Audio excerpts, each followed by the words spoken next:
Sveiki, mėlyjei. Susitinkam su jumis šią puikią žiemos dieną. Ir prieš pradėdami ilgą pokalbį apie Amazon ir FBA pasakysime, kad apie sezoną užsiminėm ne veltui. Tiesiog jeigu šitą video žiūrėsite kažkada gerokai vėliau, turėkite omeny, kad Amazono dalykai galėjo pasikeisti per tą laiką, polisiai galėjo pasikeisti, taisyklės, todėl būtinai prieš priimdami kažkokius tai sprendimus pasitikrinkite. Tai čia toks mūsų palinkėjimas ir lengvas įspėjimas, o su jumis šiandien bus mano kolega Vytautas Sakalas ir Vytautas Vorobjovas. Taip, ir mes abu esame iš AMZ Crew Amazon agentūros ir .com Amazon agentūros ir mes su jumis kalbėsim apie FBA, kas yra vienas iš tokių stipriausiai prekybininkus iš Lietuvos ir kitų kraštų įgalinančių dalykų. Ir tikiuosi, iš šitos valandos jūs išeisite su geresniu supratimu, kaip tai veikia, į ką atkreipti dėmesį, kaip skaičiuoti. Tai tiek būtų. Taip, tai malonu pradėti. FBA išsišifruoja kaip abreviatūra Fulfilled by Amazon, reiškianti užsakymų išpildymą iš Amazon sandėlių.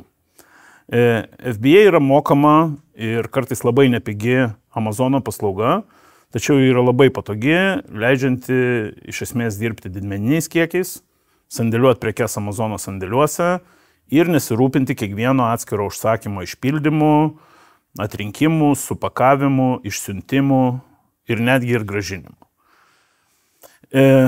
Pats Amazonas pateikia tokią pardavėjų pasiskirstimo statistiką, kad tik FBA iš trečiųjų šalių pardavėjų prekiauja 64%, maždaug 2/3 jų. Abiem būdais, ir FBA, ir FBM, tai yra pristatymų iš savų sandėlių 15% ir vien tik FBM 22%. Tai reiškia, galima teikti, kad Amazono FBA iš visų trečių šalių pardavėjų nenaudoja vos kiek daugiau negu 1/5. Bet ką reikėtų atkreipti, toks įdomus faktas, kad didžiausi žaidėjai žaidžia FBM plus kažkiek FBA-us. Tuo tarpu FBA yra būtent mažesnius žaidėjus, neturinčius savo e-komercijos procesų ir infrastruktūros įgalinantis įrankis. Ir todėl labai didelė dalis naujų pardavėjų, kurie neturi savo elektroninės prekybos už Amazono ribų, renkasi FBA kaip galimybę startuoti Amazon platformui ir e-komercijai bendrai. Ir yra toksai dažnas klausimas iškylantis iš mūsų klientų, mes su juo dažnai susidurėm, ar galima prekiauti abiem būdais vienu metu. Tai kaip ir sakiau, statistikoje 15% pardavėjų taip daro, taip galima. Ir tam tikrais atvejais, gana dažnais atvejais netgi rekomenduojama. Tai optimizuoja procesus. Vienas prekes laikant FBA, Amazono sandėliuose, kitas išpildant iš savų sandėlių. Tai manau, kad pradėsime mes nuo esminio klausimo. Ar man tinka FBA? Kuriais atvejais FBA yra reikalinga, kuriais atvejais ne? Kokia tavo nuomonė, Vytautai? Atsakymas šiandien netilps į vieną sakinį, apie tai bus turbūt šita visa potėmė. Tai aš pavardinčiau dalykus, kuriuos reikėtų įsivertinti ir apgalvoti, sprendžiant iš principo, ar FBA yra jūsų kelias ir jūsų sprendimas. Tai kaštus, pagrindinis dalykas, kaip sakiau, kartais tai būna tikrai nepigu. Reikia susilyginti su FBM sprendimu. Prekių dydį, svorį, tinkamumą FBA yra tam tikrų apribojimų, nėra jų labai daug, tikrai daugiau negu 9 iš 10 FBA tinka, bet yra tam tikrų. Jūsų pačių galimybę ir norą vykdyti logistinės operacijas, taip pat vykdyti klientų aptarnavimą, kas yra, kaip ir minėjai, reikalauja atskirų, kaip sakyt, pajėgumų ir išprusimo tam tikro patirties, vėlgi taisyklių laikymosi, taip pat dengia FBA. Mokestinius ir juridinius klausimus. Čia irgi reikia suprasti, kokia yra ekosistema, ko jinai reikalaus iš pardavėjo ir einant į FBA būti tam pasiruošus. Na ir kitus privalumus, kurie nors ir kiti, bet irgi svarbus. Tai apie juos irgi pakalbėsim. Tai aš gal pradėsiu nuo priešingos pusės, kada FBA nėra labai tinkamas sprendimas. Tai tarkim, jeigu jūsų prekio asortimentas yra labai platus ir užsakymų išsibarstymas yra didelis. perkama daug įvairių skirtingų prekių iš jūsų, po mažai vienetų ir neišeina prognozuoti, kurias prekes pirkėjai nupirks per kažkokį protingą laiko vienetą, ten mėnesį ar 2. Daugelio prekių nuperkama po 1-2 vienetus, tokiu atveju jūsų pačių sandėlys yra galbūt geresnė opcija, jūs turite daug kanalų ir tiesiog išsiunčia tą, ką užsako. Taip pat FBA nepriima prekių susidedančių iš kelių pakuočių. Tai jeigu tai yra tokio tipo prekė, kuri stambiagabaritinė, yra kelios pakuotės, arba tiesiog labai didelis svoris ir tūris, visiškai teorinės ribos yra maždaug ties 150-200 kg, prekės sunkesnės jau į Amazoną niekaip nevažiuos į FBA sandėlius pagal dabartinės taisyklės. Vėlgi jos kinta kažkiek, tai, bet ta riba yra tokia. Netinka ir toms prekiams, kurios gaminamos pagal užsakymus prekes užsakius, ar kažkuo specialiai custom daromos, pritaikomos prie kliento, ar tiesiog jūsų procesai reikalauja gaminti prekę tada, kada jinai užsakoma, jūs jos iš anksto neturit pasigaminę. Nu, FBA suprantama, tada jums netiks, jūs nenuvešite ten tų prekių. Tai galbūt nereiškia, kad niekada nenuvešite, bet startuot nuo FBA tai nėra tinkamas modelis, nes jeigu kaip pavyzdys jūs gaminate langus ir iš jūsų užsakinėja pastoviai skirtingų formatų, skirtingų ten stiklo paketų, parametrų ir taip toliau, vežti iš anksto sunku labai numatyti, kiek ir kokių langų jums reikės. Tačiau, jeigu po pusmečio matote, kad iš jūsų nuolatos užsakinėja tam tikros konfiguracijos langus, va tada jų pasigaminti kažkiek daugiau ir pasiguldyti į Amazono sandėlį gali būti visai racionalus sprendimas. Kalbant apie mokesčius, tokia nykščio taisyklė, aksioma yra, kad FBA paslauga yra parankiausia nedidelių gabaritų ir svorio prekiams, ypatingai plokščioms prekiams. Pažiūrėję Amazono kainodaros lenteles suprasit, tiesiog prekės, kurios eina į vokus, jų logistika ženkliai pigesnė, o jų vertė nėra itin maža. Yra laikoma, kad Amazono prekybai prekės minimali pardavimo mažmeninė kaina turėtų būti $15–20. Prekės kainuojančios mažiau, nors ir pasitaiko, bet jų rentabilumo tašką yra sunku pagauti. Arba jos turi būti tikrai labai mažytės, lengvos ir tada pigiai kainuos logistika, arba jų savikaina turi centais būti ir tada atsiranda dar kažkoks maržingumas.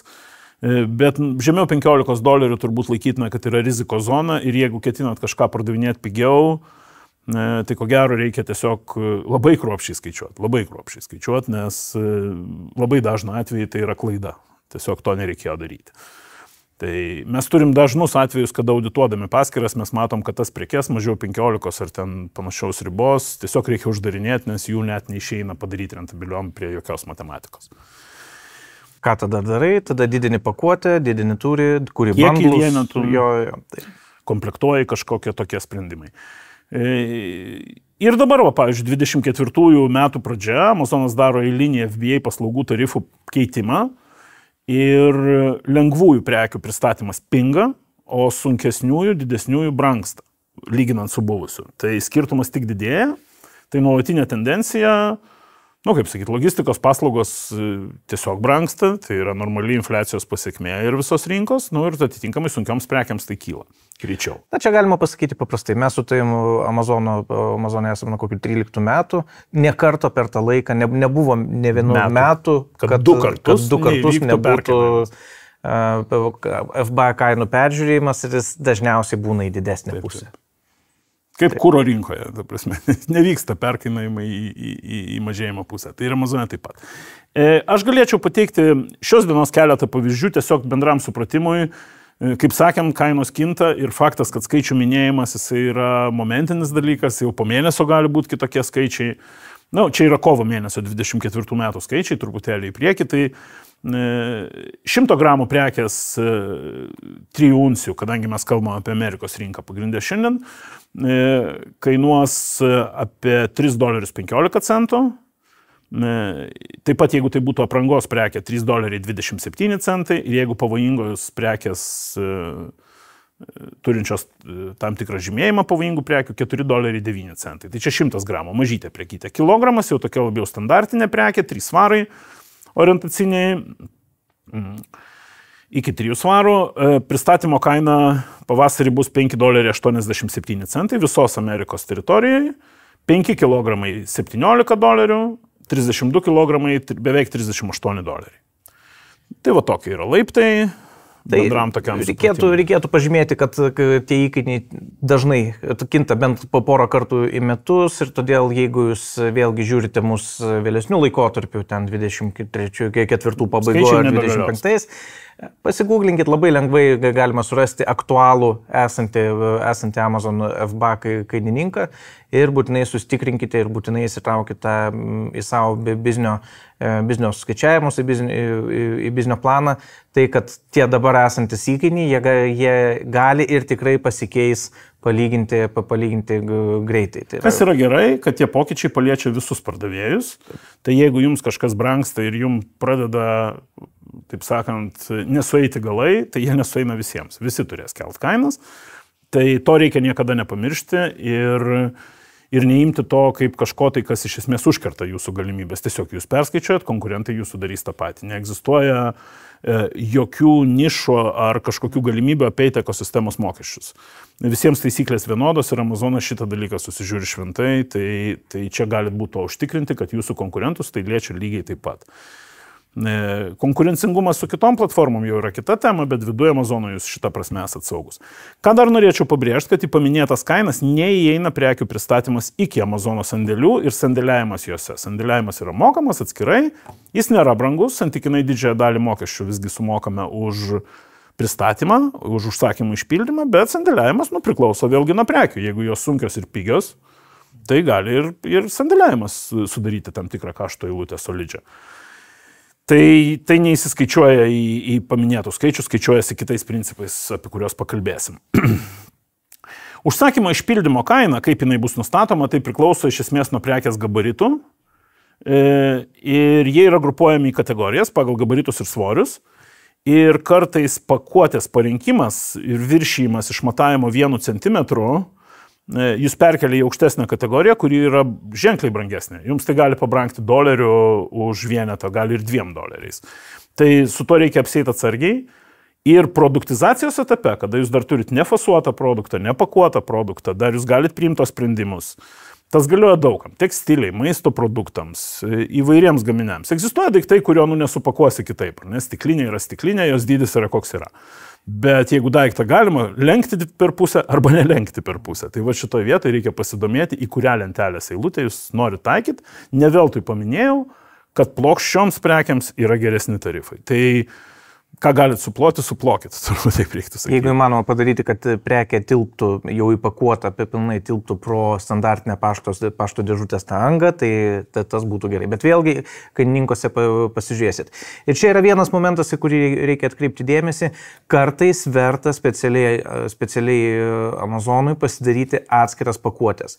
Nes jeigu fiziniam retailė, fiziniai mažmenoj, jums netgi norisi tas pakuotės daryti didesnės, kad jos prekių lentynoje atkreiptų į save daugiau dėmesio. Tai Amazone, kuo mažiau oro siūsite, kuo kompaktiškesnę pakuotę pasirinksite, tuo daugiau pinigų sutaupysite FBA įkainių kontekste. Mano mėgiamas pavyzdys šitoj temai yra arbatos pakeliai. Visi žinom, kaip atrodo paprastas standartinis stačiakampis arbatos pakelis ir kaip jis yra dažniausiai fasuojamas. Jis yra statomas ant briaunos į dėžutę. Jeigu tu statai pakelį ant briaunos, klasikinis retailo pakavimas, statai arbatos pakelį ant briaunos į dėžutę, tu išgauni storį kokią nors 5 cm. Jeigu tu pasigamini dėžutę, kurios storis yra nepilni 2 cm, kaip saldainių dėžutė, ir suguldai pakelius plokščiai, tu ženkliai atpigini logistiką to paties gaminio specialiai Amazonui. Tai nebūdinga, arbata paprastai nepakuojama kaip saldainiai į plokščias dėžutės, bet Amazone tai yra išlošimas ir apie tai reikia galvoti. Jeigu jūsų biznio intencijos yra ilgalaikės ir jūs norite tai daryti metų metus, kokiagi prasmė nesutaupyti ant kiekvieno vieneto ten, sakykime, po $1. Ir pardavus 10 tūkstančių, jūs turėsite 10 tūkstančių sutaupytų $. Tai arba galės atsiliepti klientams į geresnę kainą, jūsų konkurencingumą, arba jūsų pelną, vienas iš dviejų. Tai žodžiu, kūrybiškai reikia žiūrėti šitos klausimus ir tikrai ieškoti optimalių sprendimų apie prekių pakavimą. Dar truputį skaičių, aš pasitengsiu juos labai giliai neiti, bet tiesiog, kad būtų bendras supratimas, pagrindinės šiuo metu US rinkoje Išskiriamos kategorijos yra small standard size, tai yra iki 1 svaro prekės, tai keli šimtai gramų. Ir iki 15-12 colių išmatavimo, tai vadinkim vėlgi vaizdingai šnekant, tai A4 formato lapas, šiek tiek daugiau. Ir storis 0,75, tai yra apie 2 cm. Tai A4 formato lapas 2 cm yra small standard size riba ir 1 svaras svorio. Tai viską, ką galite sudėti tokią labai nedidelę santykinai saldainių dėžutę, tas bus pačia pigiausia kategorija. Tada sekantis laiptelis yra large standard size, jau iki 20 svarų ir iki 8 colių storio. 8 coliai storio, čia jau mes kalbam apie batų dėžutės formatą, iš esmės. Apie normalios batų dėžutės formatą, maždaug tai. Tai yra standartinės prekių dydis, dar irgi protingi įkainiai. Na ir tada jau po to, kai viršijimas tas išmatavimas, pereinama į large kategorijas, ten yra 5 lygiai, bulky vadinamos prekės ir dar 4 extra large pagal svorį. Na ir extra large kategorijos yra apmokestinamos jau dosniau. Nepatogu sandėliuoti Amazonui, nepatogu pristatinėti, žodžiu, tai jau yra siuntiniai, o nebe vokai, nebe siuntos ir atitinkamas yra jų įkainis. Tai kai galit neišeiti į extra large, neišeikit. Su tuo reikia ypatingai pasistengti. Žodžiu, kiekvienas iš tų laiptelių jums išbrangina bendrą procesą, tai apie tai reikia galvoti. Dar ką noriu paminėti, kad nuo neseno laiko, nuo praėjusių metų, large prekių svoris yra vertinamas pagal didesnį iš 2 parametrų - fizinį svorį arba turinį svorį, kuris skaičiuojamas tokia juokinga amerikietiška formulė kraštinių išmatavimų sandauga padalinta iš 139. Tokia konstanta. Nepaisant to, kad tai skamba keistai, bet tiesiog ima taip daro coliais kraštinės, sudauginant visas 3, padalinat iš 139 ir tai yra jūsų turinis svoris. Jeigu jis viršyje normalų, bus skaičiuojama pagal tą viršyjantį. Lengvoms prekiams tiesiog yra taikomas turinis svoris. Tai šitą reikia turėti omeny, nes siurprizai kartais būna iki 3 padidėjusio svorio. Tu nusiunti 4 kg prekę ir Amazonas ją traktuoja kaip 12. Nes tiesiog tai buvo gana turinė prekė, daug oro ir šitą matematiką jai duoda tokį turinį svorį. Tai būkite atsargus su turiniais svoriais. Visur yra spastų, bet ar verta juos bandyti apeidinėti ir per daug nesijaudinti, per daug dėl jų nesijaudinti? Taip verta, nes Amazon FBA jūs įgalina padaryti labai daug dalykų ir išsprendžia nemažai iššūkių, su kuriais susiduria nauji nedideli verslai einantis į e-komerciją, bet lygiai taip pat ir dideli žaidėjai sutaupo daug nervų ir pinigų pasirinkdami šitą metodą. Tai kokie pagrindiniai pliusai, ką mums leidžia FBA? Sumažina operacijų logistinių kiekį. Supaprastėja jums pristatymas į Amazono sandėlius, jūs pristatinėjat vienos prekės didesnius kiekius. Neruošiat pavienių siuntų kiekvienam pirkėjui. Prekyba per FBA yra panaši į didmeninę prekybą. Tik tai šitoj vietoj dar ir siuntų pačias apimtis, kiekius prekių jūs patys apsprendžiat. Ne jūsų užsakovas, kuris didmeniniu atveju perka iš jūsų tas prekes, o jūs patys planuojatės, apie ką mes kalbėsim šiandien, apie planavimo metodikas, kokį kiekį jums reikia vežtis į sandėlis. Bet techniškai sandėlio procesų prasme, tai jūs imate 5 dėžes to, 8 dėžes to ir, žodžiu, tai yra didmeninės prekybos modelio analogas. Amazonas sandėliavimo mokesčius skaičiuoja nuo vidutinio sandėliuotų praeitą mėnesį prekių skaičiaus padauginto iš to vienos prekės tūrio. Vidutinio skaičiaus. Reiškia, jeigu buvo kažkada pikinė reikšmė, buvo ištuštėjęs sandėlys, vidurkis yra skaičiuojamas ir nuo jo yra apmokestinama. Tai, kaip sakiau, sandėliavimo labai bijot nereikia. Sandėliavimo įkainiai paprastai sudaro absoliučiai mažąją dalį daugumos verslų FBA paslaugų kaštų struktūroje. Didžioji dalis yra išsiuntimo mokesčiai, kuriuos reikia labai tiksliai susiskaičiuoti, sandėliavimą tiesiog atkreipdėmės. Amazon sandėlio panaudojimą riboja gana plačiam intervalė, leidžia jums patiems rinktis, kiek laiko jūs norit laikyti prekes ir kokį kiekį jūs jų norit laikyti. Tačiau ne visai naujiems ir nemažiems pardavėjams, tai yra daugiau negu 1 metus prekiaujantiems ir laikantiems daugiau negu 25 kubinės pėdas sandėlio užkrovimą, jie taiko papildomus mokesčius, tai galima būtų vadinti ir bauda, už prekių sandėliavimą daugiau negu 26 savaitės. Seniau tai vadinosi ilgalaikio sandėliavimo mokesčių, dabar tai yra vėl pervadinta kitaip, nesmė kaip pavadinta, esmė, kad tiesiog jums pradeda brangti sandėliavimas daugiau negu pusę metų laikant tas pačias prekes sandėlyje. Tai reiškia, Amazonas duoda aišku ženklą, kad pusę metų yra kritinė riba, po kurios jau tos prekes kaip ir turėtų į kažkurią pusę judėti, arba pas pirkėjus, arba atgal į jūsų ūkį. Mūsų rekomendacija paprastai yra laikyti maždaug 2 mėnesių apyvartumą sandėlyje. Tai yra 1 mėnesio gali būti per mažai, jeigu netyčia kas nors atsitiktų su sandėlio papildymu. Jeigu prisivešite daugiau prekių, kyla rizika, kad ten įsijungus sezoniškumui, jos gali užsibūti ir tada tektų mokėti už jų papildomą sandėliavimą. Nuo verslo specifikos priklauso, bet taip, 2 mėnesiai yra turbūt tas optimalus taškas, dažniausiai naudojamas, nuo 1 iki 3 mėnesių yra tas toks protingas intervalas, į kurį reikėtų taikyti. Europoje Amazonas pradėjo jau apmokestinti prekes, kurių likutis yra mažesnis negu 1 metai, Amerikoje dar to, 1 mėnuo, atsiprašau. Amerikoje dar to nėra. Tai matyt, kad ateis anksčiau ir vėliau. Tai žodžiu atsiranda kitas skliaustas, ne tik tai iš viršaus, bet dabar jau ir iš apačios, kad Amazonui nepatinka, jeigu jūs nelaikot prekių sandėlyje bent 1 mėnesiui. Tai tiesą sakant, aš pritariu šitam reikalavimui. Mes nuolatos tą sakom savo klientams, kad jūs turit laikyti bent 1 mėnesio atsargą sandėlyje. Tiesiog nelabai turim klientų, nelabai turim verslo situacijų, kurios būtų dinamiškesnės ir prekes galėtų papildyti greičiau negu per 1 mėnesį. Vadinasi, 1 mėnuo yra saugus likutis tam, kad neišeiti į nulinės atsargas ir neturėjimą prekių sandėlyje. Apie tai, kas yra nulinės atsargos ir ką daryti tokiu atveju, mes pašnekėsim šiek tiek vėliau, tai irgi labai svarbi tema. Už pavojingų prekių, dangerous goods vadinamų, sandėliavimą įmami šiek tiek didesni mokesčiai, nes Amazonas tai daro atskiruose sandėliuose ir tiesiog valdo rizikas susijusias su gaisrais, sprogimais ir visais kitais dalykais.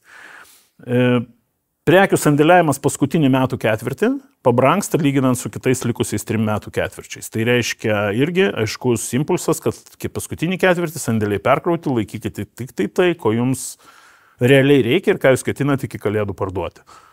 O ko nereikia, tai iki 3 ketvirčio pabaigos prasiparduokit, nes sandėliavimas šiek tiek brangsta. Tai galioja visiems, bet tiesiog tokia yra kainodaros struktūra. Taip pat verta būtų paminėti ir keletą kitų smulkesnių Amazono FBA mokesčių, kurie kartais lieka neįvertinti, planuojant verslą ir skaičiuojant savo biznio modelį. Vienas iš tokių yra prarasti pinigai prekės grąžinimo atveju. Amazonas, kaip jau minėjom, apdoroja grąžinimus iš klientų, tačiau jie jums negrąžina FBA sumokėto mokesčio už pristatymą. Na, kadangi de facto pristatymas įvyko, kaštai patirti, logistika atlikta, tai grąžinimo atveju jūs papildomai už FBA paslaugas nemokat, tačiau prieš tai sumokėtų pinigų neatgaunat, o pardavimas yra panaikinamas, grįžta pinigai klientui, tai iš esmės jūs praradot logistikos mokestį. Vienas iš tokių mokesčių. Taip pat yra papildomų paslaugų, kaip prekių sudėjimas į maišelius, barkodų suklijavimas ir panašios pagalbinės operacijos. Jos taip pat gali būti jos yra apmokestinamos, jeigu jūs jas pirksit iš Amazono, nedarysit savo sandėliuose. Kaip taisyklė pigiau pasidaryti patiems, jeigu tik tai galit. Na ir prekių išėmimas iš apyvartos, utilizavimas arba grąžinimas pardavėjui. Vis didėjanti išlaidų eilutė, kurią reikia irgi įsivertinti. Pradžioj verslo visi galvoja, kad nieko išsivežti nereikės, vešim tiek, kiek reikia, protingai planuosim, viskas veiks. Realybė, kai visada truputėlį prasiskiria su teorija, išsivežti kartas nuo karto teks. Tai yra irgi vienas iš tokių mokesčių, kuriuos Amazonas skaičiuoja, jį reikia įsivertinti. Europos rinkose mokesčių už FBA paslaugą struktūra yra gerokai sudėtingesnė negu Amerikoje. Amerikoje tos lentelės yra tikrai labai tiesmukos, paprastos ir neplačios. Tuo tarpu Europoje yra eilė programų tarp šalių pervežimui prekių, jūs sandėliuojat vienoje, pardavinėjat kitose. European Fulfillment Network, Pan-European, Call of Stock ir, kaip sakyt, kiekvieni metai atneša vis kokią nors naują programą, viskas yra ganėtinai sudėtinga, tai teikia daug galimybių. Sandėliavimas supaprastėja, tačiau susiskaičiuoti teisingą kainą reikia pastangų. Nu ir čia svarbu dar apsibrėžti, kad Amerikos rinka ir Europos rinka yra visiškai atskiros rinkos, prekės tarp jų nejuda, tarp FBA sandėlių. Tiek ten FBA, tiek čia FBA, bet tai yra skirtingi regionai ir logistika tarp jų neveikia. Kainoraštį visada galite rasti Amazono sistemoje. Kaip Vytautas ir minėjo, pasitikrinkit prieš darydami. Šiaip tai yra netgi verslo higiena kasdienė, kas mėnesinė arba kas ketvirtinė. Tiesiog susižiūrėti, sekti atnaujinimus, sekti pabrangimus, nes galbūt jūsų pasidarytas kainodaros skaičiavimas tapo jau nebetinkamas po pusės metų, jūs turit pasiimti naują kainoraštį, pasilyginti ir paskaičiuoti. Yra įvairių įrankių sukurta, kad pasiskaičiuoti Amazono mokesčius.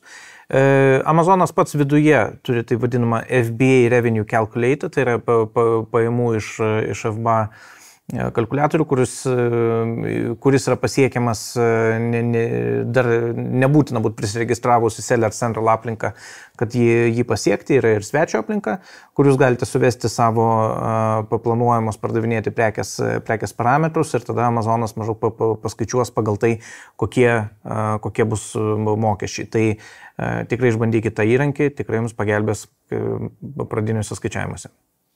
Įvedus savikainas ir pristatymą, tu gali netgi pelningumą susiskaičiuoti ir visiškai jau taip konkrečiai modeliuoti būsimą reiškia pelno lygį.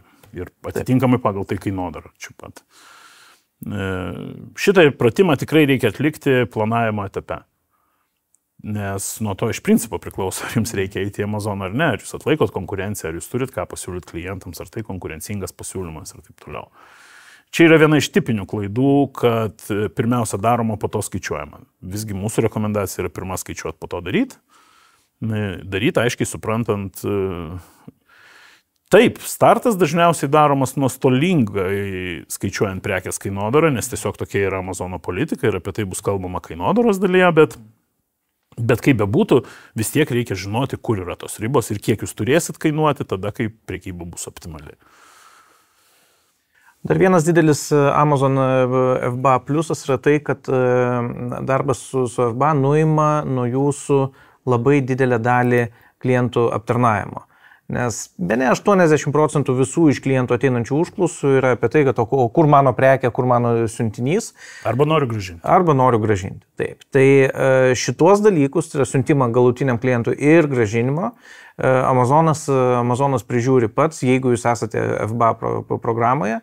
Ir visų šitų užklausų, visas šitas užklausas administruoja ir jų aptarnavimą atlieka Amazon. Kas be abejo yra didžiulio krūvio nuėmimas nuo jūsų. Visą tą logistikos procesą aptarnauti klientų atžvilgiu Amazonas apsima pats. Apie mokesčius, apie mokestinę aplinką. Ten buvo vienas iš klausimų, įsivertinkit mokestinę aplinką. Amazon FBA prekyba Amerikos rinkoje nereikalauja mokestinės registracijos. Tai skamba labai patraukliai, nes Jungtinėse Amerikos valstijose galiojantis skirtingi sales taxai skirtingose valstijose yra visi surenkami ir administruojami paties Amazono. Tai yra visiškai palikta ir Amazono pusėje ir nuimta nuo kliento, nuo pardavėjo, šiuo atveju nuo jūsų. Tai yra jums su ta tema JAV prekiaujant visiškai neliečia. Europoje yra visiškai priešingai. Europoje jūs privalot registruotis kiekvienoje šalyje, kurioje ketinate laikyti prekes sandėliuoti Amazon FBA sandėliuose, jūs privalot registruotis VAT mokėtojais. Su tam tikrom retom išimtim, bet šiaip iš principo turi būti registracija atlikta. Priešingų atveju jūs negalite sandėliuoti Amazon sistemoje. Amazonas tą kontroliuoja. Taigi, Europoje čia šioje vietoje yra ženkliai didesnis barjeras negu Amerikoje, kas liečia mokestinį dalyką. Tačiau Amerikoje yra kita apčiopiama rizika, tai FBA siuntos importo procedūra. Jūs vežat santykinai didelį kiekį ir į tokias didmeninės siuntas vežamas į Amazono sandėlį, Amerikos muitinė tikrai atkreipia tinkamą dėmesį ir jas reikia išmuitinti pagal pilną programą. Kas negalioja individualiom siuntom galutiniams vartotojams. Amerikoje galutinis vartotojas sėkmingai susimportuoja savo batus ar ten kažkokį kitą pirkinį, visiškai nemokėdamas jokių mokesčių, nesustodant prekę į muitinėje, nesismulkinant. Čia bus patikrinti ir sertifikavimo klausimai, kas galioja ten maistui, kosmetikai, kitiems gaminiams, sumokėtas muitas, jeigu toks yra nustatytas, priklausomai nuo prekių kilmės šalies ir taip toliau. Tai žodžiu, čia turbūt reikia konstatuoti, kad labai svarbu pasirinkti yra vežėjus, kurie ne tik moka nugabenti fiziškai patį krovinį, bet ir žino, kaip tinkamai išmuitinti, kokios taisyklės, kokie bus reikalavimai. nesusipažįsta su tuo pildydami dokumentus, bet yra tos dokumentus 100 kartų pildę ir jau labai gerai tai žino. Nes yra buvę konkrečių precedentų, kada atsiranda tokių pasiūlymų, susiviliojama galbūt žemesnė kaina ir transportavimo metu susiduriama su didelėm problemom muitiniai. Čia reikėtų pabrėžti, kad vežėjo pasirinkimas vežant prekes į FBA, jis yra labai svarbus tiek dirbant su Jungtinėm valstijom, tiek su Europą. Siunčiant prekes dėžėmis, ten dar yra galima praslysti ir su, sakykim, taip, mažiau iššūkių. Tačiau palečių vežimas į Amazono sandėlius yra labai griežtai reglamentuotas ir įmonės, kurios veža paletes į Amazono sandėlius, jos privalo būti registruotos Amazon logistikos sistemoje. Tų siuntų pristatymas yra įregistruojamas ir langas suteikiamas labai nedidelis, labai siauras. Anksčiau būdavo kalba apie pusvalandį. 15 minučių. Dabar jau 15 minučių. Tai, žodžiu, tie, kas veža, jie turi tikrai išmanyti šitą reikalą. Ir kai ieškote šitos paslaugos tiekėjų, jau jūsų pirmas klausimas turi būti, ar jūs turite patirties vežant prekes į Amazon, ar jūs esate Amazon logistikos sistemoje registruoti ir dar geriau gauti rekomendacijas. Puikumas tame, kad Lietuvoje mūsų pagrindiniai visi vežėjai su Amazonu jau dirbti yra išmokę, jeigu kalbėti apie paletės, su dėžėm, kaip ir minėjau. Bet čia vėlgi labiau apie Europą. Į Ameriką vežančių įgūdusių vežėjų yra ribotas kiekis ir tą reikia gerai atsirinkti. Taip. Pabaigai apie FBA privalumus ir trūkumus gal reikėtų truputėlį saldainiukų dar įsidėti. Tai Amazon turi didelę lojalumo programą vadinamą Prime, kurioje dalyvauti jūs praktiškai gali tik tai sandėliuodami prekes FBA. FBA yra tiesus kelias į Prime. FBA lygų Prime. Su vėlgi labai retom išimtim teoriniam. Tai Prime prekes yra pristatomos per vieną darbo dieną, jūs esate didžiulės lojalumo programos dalis, yra Prime Days prekybos festivaliai organizuojami ir taip toliau, kur tik tai Prime pasiūlymai dalyvauja. Tai labai patogu klientams, jie praktiškai, jeigu tu gyveni tose šalyse, kuriuose veikia Amazonas, tu esi Prime narys, taip kaip mes savo šalyje turim korteles, kurias turbūt visi turim, keletą jų, ten 5 kokį nors, tai Prime'as yra tas dalykas, kur tu negali jame nebūti. Tai skatina pirkėjus pirkti labai stipriai, taip pat FBA vienas iš faktorių reitinguojant paieškos rezultatus. Vėlgi Amazonas yra paieškos sistema, prekių paieškos sistema. Ir jūs norite toj paieškos sistemai būti kuo aukščiau, FBA pagal tam tikrus teiginius yra aukščiau už kainą. Tai yra, kaina nėra tiek svarbi, kiek yra buvimas FBA sandėliuose, reiškia ir Prime turėjimas. Tai jūs kylat paieškoj. Na ir vėlgi nemažos svarbos momentas yra FBA pardavėjai yra nelabai pažeidžiami order defect rate, ODR rodiklio blogėjimui. Kadangi viską atlieka Amazonas, išpildo Amazonas, jeigu įvyksta kažkoks kuriozas, nesusipratimas, nesusikalbėjimas su klientu, Amazon perima atsakomybę ir jums nesiskaičiuoja baudos taškai. Išpildant siuntas patiems, jūs turite daug problemų su šito klausimu, jūs iššūkių, sakykime taip, kuriuos turite išpildyti. FBA tai nuima. Na ir pabaigai gal būtų dar verta paminėti, kad Amerikos FBA paslauga leidžia pardavimą rinkiniais. Europoje dar tas kol kas neatėjo. Ką tai reiškia, kad jūs pristatę prekes pavienės, galite pardavimui išstatyti jų rinkinius. Po 2, po 5 vienetus miksus. Virtualūs rinkiniai. Virtualūs Amazon rinkiniai. Jau aplinkoj suformuoti tos rinkinius ir vartotojas gali nusipirkti tą rinkinį sudėtą iš jūsų atskirai sustų prekių. Kaštų prasme tai tauposi, bet nežymiai. Bet organizacinė prasme jums nereikia paruošti kelių skirtingų rinkinių. Ten, sakau, po 2, po 3, po 5 vienetus ir panašiai. Ta padaro pats Amazono FBA sandėlys. Tai tiek turbūt būtų apie pagrindinės FBA savybės. Taigi mes aptarėm, kada apsimoka ir kada neapsimoka eiti į Amazon FBA programą. Ir jeigu nusprendėm, kad apsimoka, kad mes norim ten dalyvauti, sekantis svarbus etapas yra siuntos į Amazon paruošimas. Tai yra labai svarbi dalis, nes ne vienam naujam pardavėjui tos siuntos nenueina, neužpajamuojamos, gražinamos, deginamas laikas ir pinigai. Todėl teisingas siuntos paruošimas yra svarbus ir atsakingas momentas. Taigi, Vytautai, kaip teisingai paruošti siuntą? Yra keli kelios pakopos, tai pradėsim turbūt nuo pačios žemiausios, tai yra prekė, kaip teisingai paruošti prekę. Tai turbūt 2 pagrindiniai reikalavimai prekės paruošimui į Amazono sandėlius yra atsparumas pažeidimams logistikos proceso metu ir teisingas ženklinimas tos prekės. Tai 2 tokios kolonos, ant kurių dažniausiai ir daromos klaidos, sakykime, šitose srityse. Tai apie pažeidimus kalbant, stiklinės prekės, pavyzdžiui, turi būti vyniojamas į burbulinę plėvelę. Skysčių taros yra dedamos į apsauginius maišelius sandariai užklijuotus. Kvapnios prekės turi būti pakuojamos į taip pat sandarius maišelius, kurie nepraleidžia to kvapo aplinkiniams prekiams. Naudojama tinkamo atsparumo kartoninė dėžutė, kuri nesusigniuždo nuo sukrautos krūvos ant jos kitų daiktų ir panašiai. Reiškia, tai neturi prarasti prekinės išvaizdos. Ir taip toliau.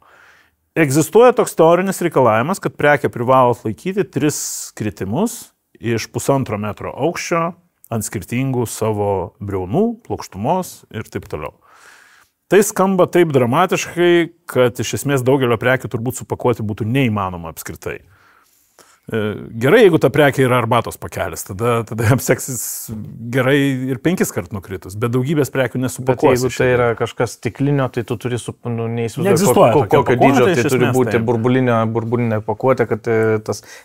Tai yra tam tikras Amazono apsidraudimas. Ribinis apsidraudimas, kad visais atvejais jie būtų nekalti už prekės sudužimą sandėlį. Tai žodžiu, dėl to nesigazdinkit, netestuokit savo prekių mėtydami iš 1,5 metro, jų tenai nieks nemėtis. Bet sveiką protą reikia išlaikyti. Ir, ta prasme, pačios prekės, kuri bus naudojama, neužtenka apvynioti celofanu ar panašiai, kuris nesaugo nuo smūgio, nesaugo nuo nieko, tiesiog minimalia danga. Taip nesuveiks. Mėtyt nemėtis, bet ir meilės didelės nerodys. Nebus. Apie teisingą ženklinimą kalbant, kiekvienas prekės vienetas pakuotės išorėje, tai čia šiuo atveju, jeigu pakuotė yra burbulinė plėvelė, tai ant burbulinės plėvelės išorės, ant maišelio išorės, privalo turėti vienintelį gerai skanuojamą barkodą. Tai yra, negali būti kažkokių kitų darbinių barkodų, kurie taip pat skanuotųsi. Ir priklausomai nuo prekės kortelės nustatymų, tai turi būti arba gamintojui priklausantis barkodas, tai yra GS1 suteiktas oficialus UPC kodas Amerikoje, Europoje, arba paties Amazono suteiktas UMFNSKU barkodas. Apie tai pašnekėsim ir gal net ir pažiūrėsim medžiagoje, kaip tai atrodo, bet žodžiu, vienas barkodas ant vienos prekės išorės ir jis yra privalomas. Nebūti negali, 2 būti skirtingų taip pat negali. Jeigu barkodai yra 2 kartus tie patys, 2 kartus vienodas, tarkim, ant priešingų pusių su tuo problemos nėra, tai laikoma tuo pačiu barkodu, reiškia tas pats vienetas. Amazono barkodai yra privalomi visiems, kurių prekės neturi gamintojo barkodų, reiškia. Neretai tiesiog prekės, kurios nepatenka į mažmeninę prekybą, nebūna jai ruoštos, nebūna joje dalyvavusios, jos gamintojo barkodų neturi išimtų. Amazonas turi išimties programą tokią, dar vis galiojančią, nežinia, ar visada jinai galios, vadinama exemption program, kur jūs galit dirbti be gamintojo barkodo, o tiesiog klijuodami Amazono suteiktus barkodus. Taip pat Amazono barkodai klijuojami yra prekiams turinčiams galiojimo datą, privalomai, nes ant to lipduko yra nurodoma ir galiojimo data. Europos rinkoje Call of Stock programos dalyvaujančioms prekiams yra privaloma Amazono lipdukai. Arba tiesiog pagal specialų Amazono reikalavimą būna pasitaiko situacijos, kada Amazonas tiesiog įtarė tą prekių grupę, pavyzdžiui, potencialių padirbinėjimų, fashion brandai, tarkim, rūbai, avalynė, ir tiesiog neleidžia vežti prekių be Amazono lipdukų, kadangi Amazono lipdukas leidžia tiksliai identifikuoti prekės pardavėją, kuris atvežė į sandėlius tą prekę. Gamintojo barkodas to neleidžia.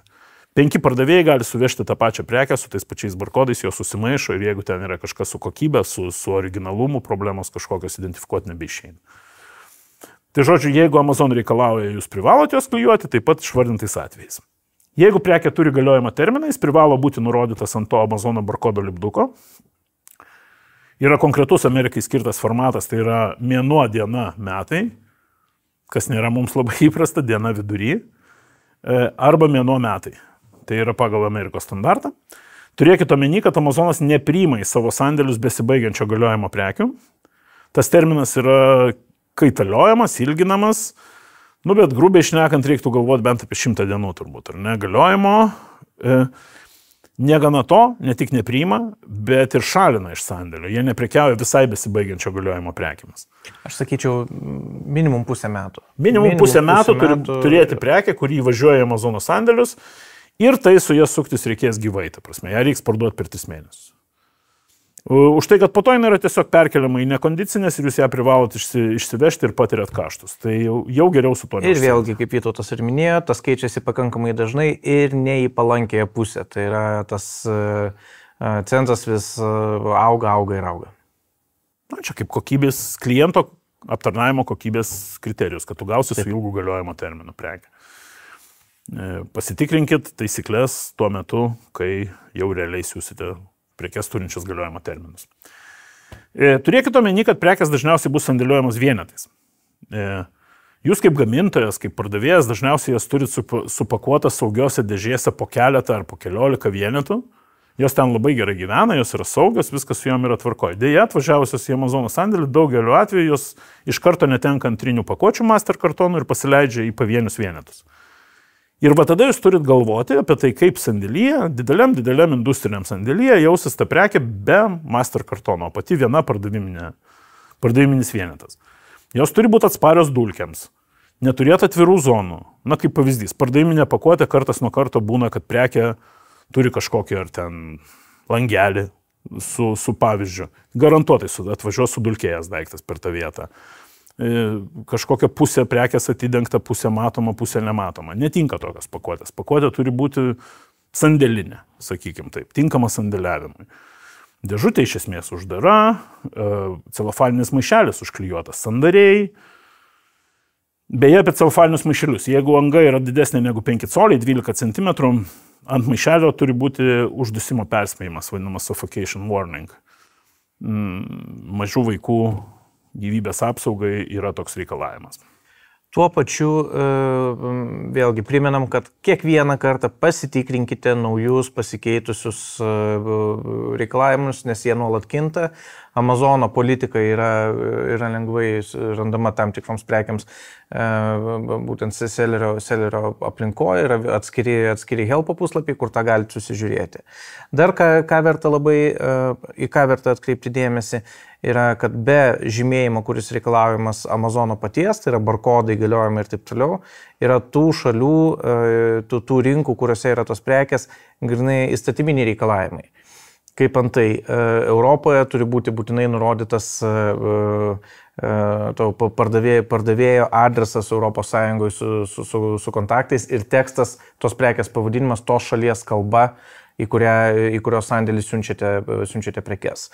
Jungtinėse valstijose prekiams, kurios ateina su retailinė pakuotė, būna, kad jie sugalvoja patikrinti jos, ar jie atitinka FDA reikalavimus. Ne? Tai, čia maistas, maistas, kosmetika ir taip toliau. Būna, kad tokie dalykai, kaip pavyzdys, kosmetikai nėra reikalavimo būti registruotai FDA, jos pakuotė turi atitikti FDA reikalavimus, bet FDA pati registracija nėra būtina, bet Amazonas sugalvoja pareikalauti, kad jį vis tiek būtų registruota FDA. Tai būtent tas jų maisto ir vaistų administracija. Žodžiu, turėkite omeny, kad atsakomybė už tų prekių įvežimą sėkminga, ką jau mes minėjome apie muitinės procedūras ir taip toliau, priseimat pilnai jūs, Amazonas šitoje vietoje gali visą laiką pasakyti mūsų toks polisis, mūsų tokios taisyklės ir prekių žymėjimas, turinys ant pakuotės, kaip ta pakuotė atrodo, taip pat gali turėti įtakos sėkmingam tų prekių įvežimui. Jeigu vieną pardaviminį prekės vienetą sudaro keletas daiktų, už kuriuos jūs imsit vieną kainą bendrą, ir jie neparduodami atskirai, tai, pavyzdys galėtų būti čia knygų serija, arba ten 2 buteliukai, šampūnas ir kondicionierius, arba bet koks kitas derinys, tada tokios prekės išorė turi būti pažymėta ryškiu lipduku sold as set, parduodama kaip rinkinys, ir do not separate, neatskirkite. Tai yra indikacija sandėliui, kad tai nėra tiesiog transportavimo pakuotė, o tai yra pardaviminė pakuotė. Ją tokią reikia ir palikti.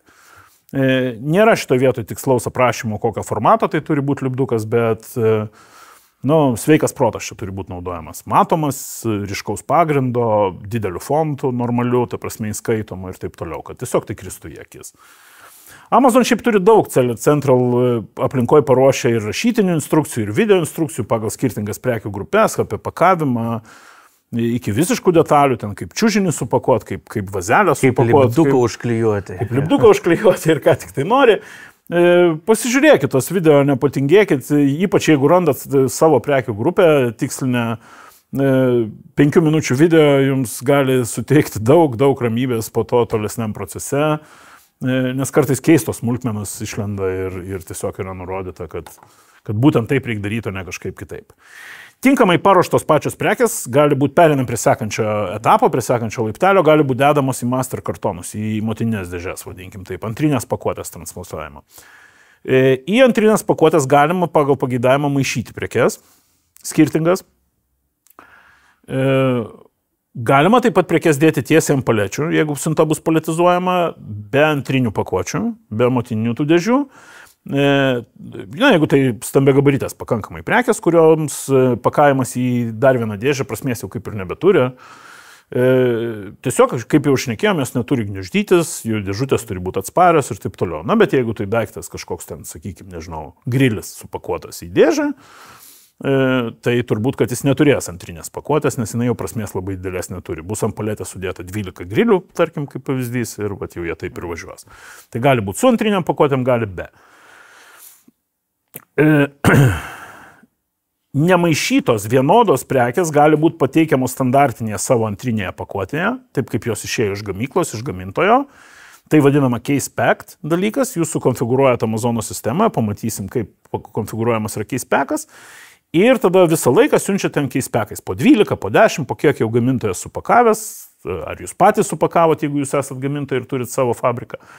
Ir Amazonas tada žino, jos kartais net sandėliuojamos tose pačiuose pakuotėse neišimamos. Vienoje tokioje dėžėje negali būti daugiau 150 vienetų prekių. Čia didelė riba, tokia labiau teorinė, bet jeigu labai smulkutės prekės, tai tiesiog negali sudėti daugiau negu 150. Ir visos dėžės case packo turi turėti vienodą skaičių. Reiškia, jeigu jūs pasakėt, kad iš gamyklos po 12, tai kiek dėžių įdėti jūs galit pasirinkti, o kiek vienetų dėžėje, tai visada 12. Nes tiesiog toks šablonas. Tai apie apribojimus antrinėms dėžėms greituoju būdu. Ant dėžių negali būti jokių barkodų, išskyrus išduotus Amazono siuntai. Tiesiog dėžė, jeigu recyklino dėžės naudojat prieš tai jau panaudotas kažkokias ar iš gamybos, ar iš kažkur, tai pasirūpinkit, visi barkodai turi būti panaikinti. Užklijuoti, uždažyti, kaip darysit jūsų valia, bet turi nebūti jokių skanuojamų barkodų.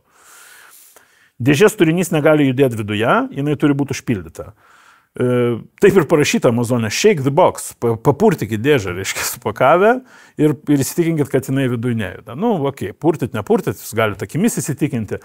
Kas įdomu, yra leidžiami užpildai ir neleidžiami užpildai. Leidžiami užpildai yra burbulinė plėvelė, popieriaus lapai. Jie rekomenduoja kraftinį naudoti, bet nebūtinai, nors ir laikraščiai, bet popieriaus lapai, oro pagalvės išpūstos ir polietileno lakštai dideli. O neleidžiami yra peanuts, tie vadinami doleriukai, tokie putoplastiniai mažiukai birus, tie, kur prie visko limpa, visos juostelės, smulkintas popierius, kietas putplastis. Aš pasakyčiau taip, visos šiukšlės. Visa tai, kas šiukšlina aplinką ir yra sunkiai apdorojama ir sukuria tą chaosą, tai yra neleidžiama. Stambus kažkokie tai lankstyto popieriaus, reiškia, dalykai, gniaužyto popieriaus, jie tinka. Tai jeigu nepilnai jums užsipildė dėžė, tai turėkit omeny, neužpilkit, žodžiu, ten kažkokiais karpytais lapeliukais, nes Amazonas gali įsižeisti ir jums visą siuntą atmesti, užbauduoti ir panašiai. Išmatavimai dėžės 25 coliai vienoje kraštiniai, 63 cm, 50 svarų svoris maksimum. Čia maksimumas, 25 cm yra maksimumas kraštinės, 50 svarų svorio maksimumas.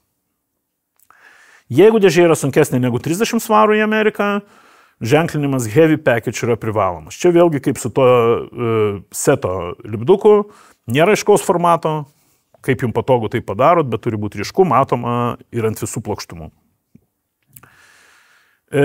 Dažna klaida yra negalima dėžių antrinių vynioti celofanų, pakavimo juostą, diržais kažkokiais, tai niekaip kitaip. Tiesiog užklijuojat lipnę juostelę, viskas, dėžė yra paruošta, jos niekaip kitaip apdoroti papildomai negalima. Ne tai, kad nereikia, bet negalima.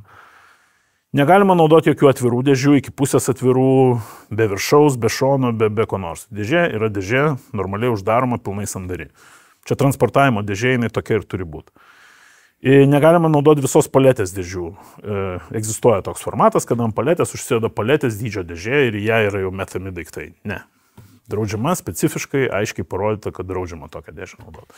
Vienoje siuntoje nedaugiau 5000 šitų master kartonų galutinių dėžių. Supakavus dėžę, siuntos registracijos metu yra privaloma pateikti tikslų pakavimo sąrašą, packing list angliškai, kiek jūsų siuntoje iš viso yra dėžių, kas supakuota kurioje dėžėje, tai yra SKU kiekis, prekių galiojimo datas, kai kuriuose formatuose reikalauja pateikti, ir kiekvienos dėžės išmatavimai ir svoris. Tai turi būti tikslu. Už netikslumus Amazonas skaičiuoja baudos taškus, baudoja finansiškai, riboja naujų siuntų atvežimą. Žodžiu, tai nepraeina nepastebėtai. O svorio ir išmatavimų netitikimai dar gali reikšti, kad jūs turėsit problemas iškilus ginčiui dėl to, ar jūs pristatėt prekes ar ne. O tokie ginčiai tikrai nėra labai reti. Ir jeigu jūsų svoriai arba išmatavimai bus nurodyti neteisingai, pavadinkime iš lempos, tiesiog jūs, kad greitai būtų ten surašėt kažkokius skaičius, jūs galite su tuo turėti problemų kilus ginčiui. Jūs neįrodysit savo teisybės, jūs gausit atsakymą, kad jūs sakėt, kad atvežė tiek, yra netitikimas, tai ko jūs galite dar norėti, nes dokumentai va tai parodo. Ir viskas privalo būti logiška ir sueiti į tos pačius skaičius. Tai yra, ką rodys vežimo dokumentas, tai privalo būti registruota Amazono siuntoje. Tas pakavimo sąrašas gali būti pateikiamas Excel failu arba suvedamas tiesiogiai į siuntos registravimo langą. Tai pasižiūrėsim. Tai jeigu jūs iš viso nepateiksit to pakavimo sąrašo, jūs apmokestins 10-15 dolerio centų mokesčių už prekės vienetą, už pajamavimą, už kiekvieną už pajamavimą. Reiškia, jie išsinagrinės, ką jūs atsiuntėt kurioje dėžėje, bet už mokestį. Nu tai vėlgi, jeigu 1000, tai sumokėsit $100 už tą suskaičiavimą. Tai jau geriau pateikti packing listą ir greičiau, ir saugiau, ir tvarkingiau. Siuntos šiaip gali būti siunčiamos, kaip Vytautas jau minėjo, ir dėžėmis, ir paletėmis. Jūs pasirenkat. Dėžėmis vadinama small parcel delivery, o paletizuotos less truckload. Reiškia, krovininio automobilio. Čia jau pardavėjo pasirinkimas, jūsų pasirinkimas. Jeigu jūs siunčiate į Ameriką, kitą kartą paletizuotą siuntą siūsti yra brangiau, ypatingai oro paštu.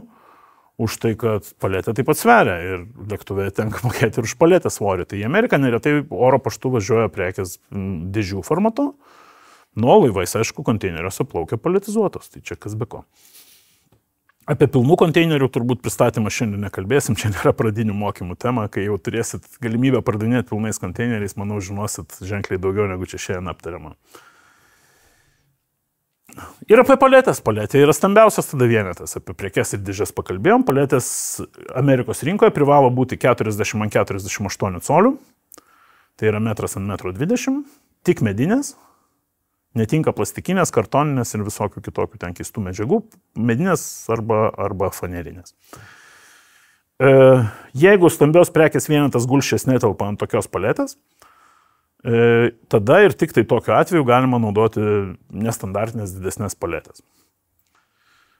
Paletės privalo būti tvarkingos, nesulūžusios, neapibirėjusios, nepažeistos. Būna tokių pretenzijų, būna tokių atmetimų, nulūžus lentelę ir tiesiog ypatingai piko metu, kada apkrovimai sandėlyje dideli ir yra labiau ieškoma pretenzijų kažkokių, tai kur galima ieškoma priežasčių, kodėl nepriimti krovinio. Taip. Tai dėl vienos atspūrusios lentelės jūsų visas krovinys gali būti nepriimtas, visas krovinys, ne viena paletė. Tai šitoj vietoje nerizikuokit, jeigu paletė kažkokią abejotiną, dėkit į šalį, imkit kitą, tikrai atsipirks. Užkrauta paletė negali viršyti 72 colių nuo žemės. Na, kaip aš juokauju, aš esu toks gana vidutinio dydžio vyras, 1,80 m yra būtent mano ūgis, tai man labai paprasta. Prieini prie paletės, pasižiūri, jeigu su tavim, viskas gerai, jeigu didesnė, blogai nusimk kažką nuo viršaus. Tai maždaug 1,80 m, žodžiu. Arba 50 colių nuo žemės, jeigu kraunamos dvi paletės viena ant kitos, tai 50 + 50 reiškia 100 colių. Čia dvigubo aukščio sukrovimai. Čia reikia labai žiūrėti dėl gniuždymo, nes viršutinio paletė uždėta ant apatinės, tai dėžės tikrai turi būti atsparios gniuždymui, nes ant jų bus dėta visa paletė. Tai su šito nedaugelis, aš sakyčiau, mūsų klientų to mėgaujasi, dažniausiai kraunama vieno aukščio paletė. Prekės turi būti ant paletės sudėtos tvirtai, nesvirti, nejudėti, neišsikišti pro paletės kraštus. Bendras paletės svoris negali viršyti 1500 svarų į Amerikos sandėlius. Tai yra didesnė riba, Europoje yra 500 kg, ženkliai mažiau. Prekės turi būti apvyniotos skaidrė ir tik skaidrė plėvelė. Jinai turi stipriai užfiksuoti prekes ant pačios paletės, jos negali judėti. Nuėmus tą plėvelę, prekės irgi negali kristi, birėti, jos turi likti stovėti, čia sandėlio išpakavimo metu, reiškia. Tai negalima tiesiog prilaikant, užspausti ir po to viskas subyra, kai nuimi plėvelę. Ant plėvelės išorės paletė privalo būti paženklinta 4 vienodais specialiais siuntos lipdukais ant visų 4 pusių.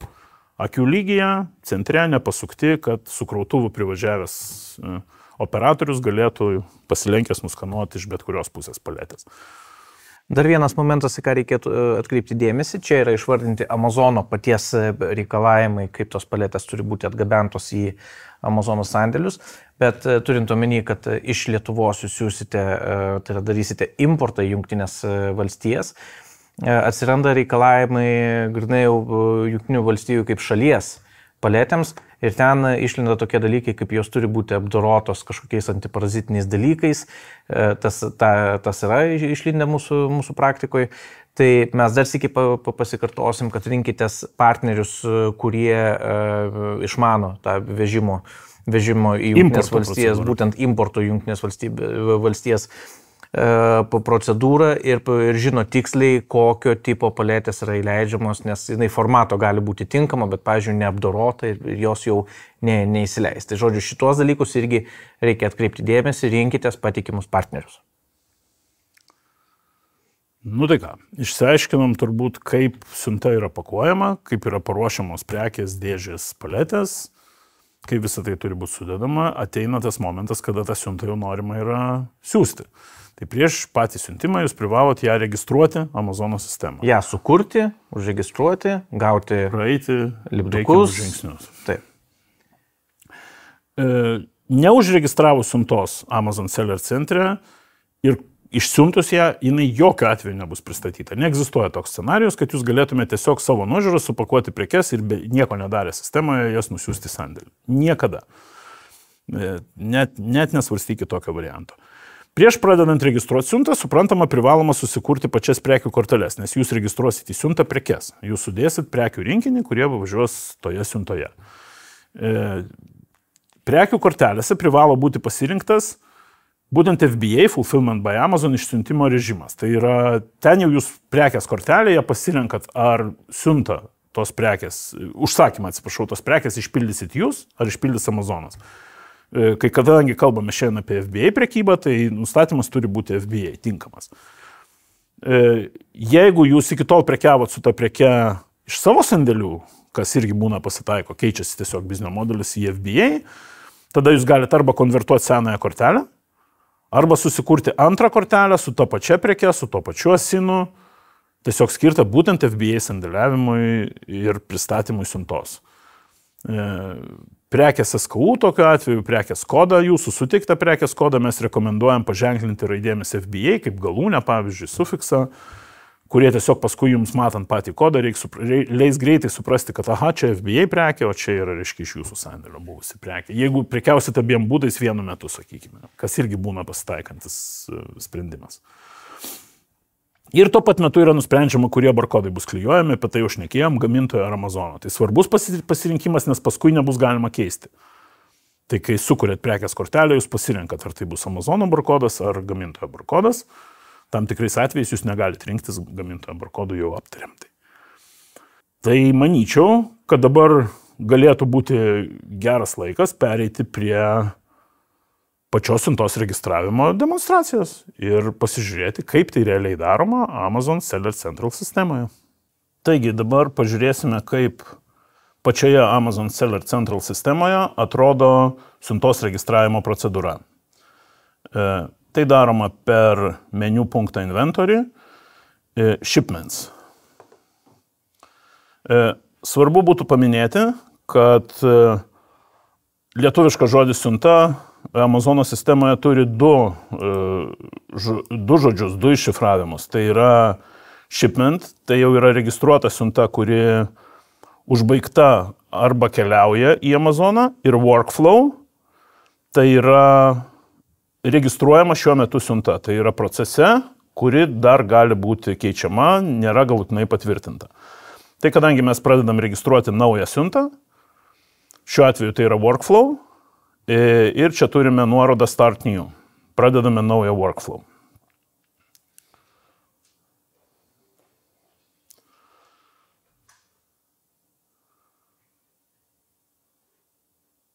Pirmas darbas, kurį turime atlikti, tai pasirinkti prekes, kurios važiuos į Amazono sandėlį.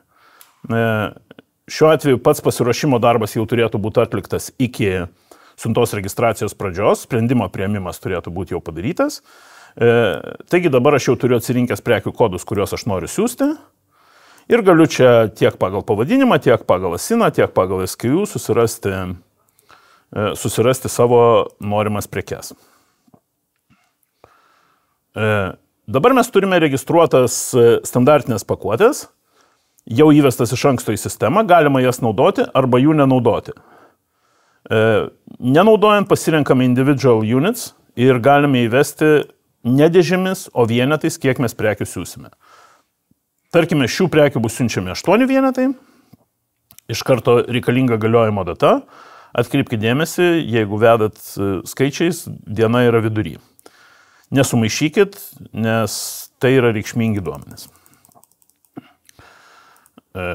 Šiuo atveju tai yra tiesiog bandomoji registracija, data man nėra svarbi, bet jūs turite vesti realią datą. Viena prekė yra pažymėta, imame antrą prekę, taip pat įtraukiame į siuntą, vėlgi renkamės individual units ir, tarkime, 12 vienetų, jos kitokia galiojimo data. Ir galiausiai įmame trečią prekę.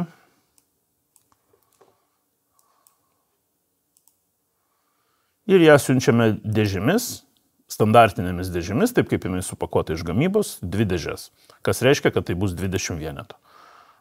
Laukelis pilkas, vienetų skaičiaus jums koreguoti neleidžia šiuo atveju, kadangi tai nėra atskiri unitai, tai yra dėžės po 10 vienetų. Ir galiojimo data Kalėdos. Taigi, turime paruoštus 3 prekes paruoštas, 40 bendrų vienetų. Sekantis žingsnis yra supakuoti individualias prekes ir pateikti informaciją Amazono sistemai, kaip jos buvo supakuotos. Kadangi tos, kurios buvo supakuotos dėžėmis, Amazon jau žino, kad ten važiuoja 2 standartinės dėžės po 10 vienetų, ties jomis klausimų nėra. Taigi dabar klausimas bus apie 2 prekes, ne apie 3. Štai čia.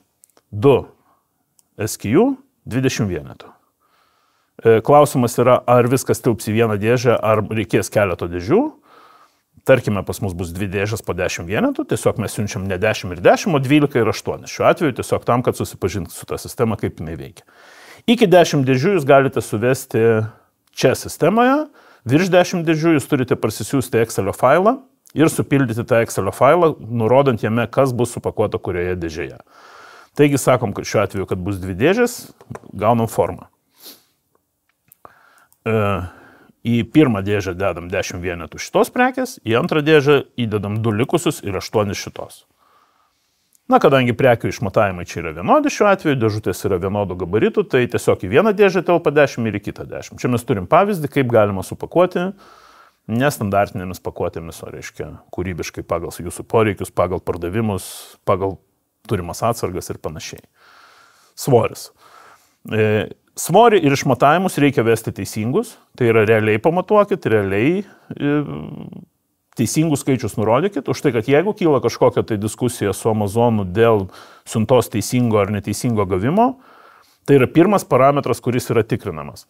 Ir jeigu jis neatitinka, tai Amazonas tai laiko pakankamą priežastim atmesti jūsų pretenzijas, reiškia, jūs patys nežinot, kiek jūs išsiuntėt, įvedėt vienaip, atvežėt kitaip ir Nes tai yra vežėjo dokumentuose nurodoma, vežėjas taip pat svers jūsų prekes.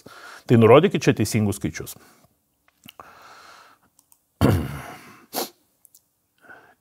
Ir dėžių išmatavimai. Galima vesti skirtingus, tarkim, mūsų atveju tai standartinės dėžės, mes naudojam tas pačias 10 vienetų dėžės, tik tai skirtingus vienetus maišom. Na, tai tarkim yra 20 colių, 20 colių ir 10 colių. Atkreipkite dėmesį, žinoma, Amerikoje viskas yra nemetrinėje sistemoje. Dedame varneles ir galime patvirtinti šitą siuntos supakavimą. Viskas, pateikėm Amazon informaciją apie tai, kaip siunta supakuota, galima judėti prie sekančio žingsnio.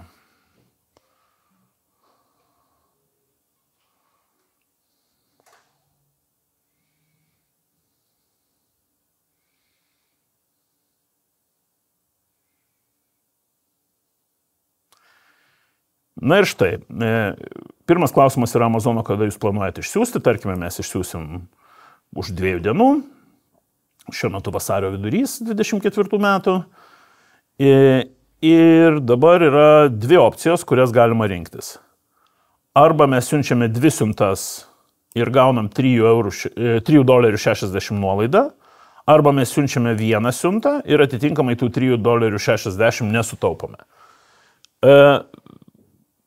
Veikiausiai siunčiant iš Lietuvos 2 siuntas, antra siunta jums pridės ne $3.60, o $36.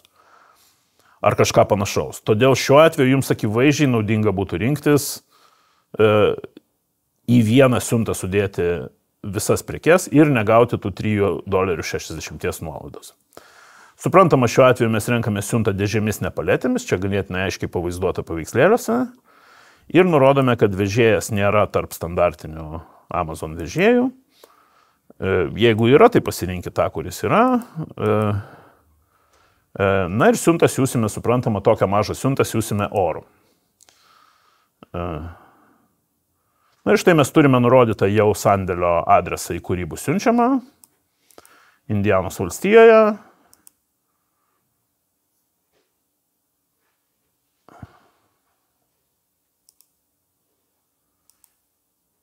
Ir nurodome, nuo kada mes numatome pristatymą. Šią informaciją jūs turit gauti iš vežėjo. Kol kas Amazon nėra pastebėta, kad bauduotų kažkaip tai už tos pristatymo lango nesilaikymą. Na, bet vis tiek stenkitės pateikti teisingą informaciją, nes ilgainiui tai gali pasikeisti ir gali būti taikomos kažkokios sankcijos už klaidinimą. Suprantama, kad jie nori planuoti savo krūvius taip pat. Tai tarkime, kad 14 dienų langas čia yra, tai nuo 25 vasario iki štai kovo 9 mes numatome, kad bus pristatyta ši siunta. Mokesčių papildomų už supakavimą nėra, nes šitos prekės nereikalauja jokių papildomų paruošimo operacijų. Mes sutinkame su tais nuliniais mokesčiais ir pereinam prie sekančio žingsnio, kuriame bus galima spausdinti dėžių lipdukus.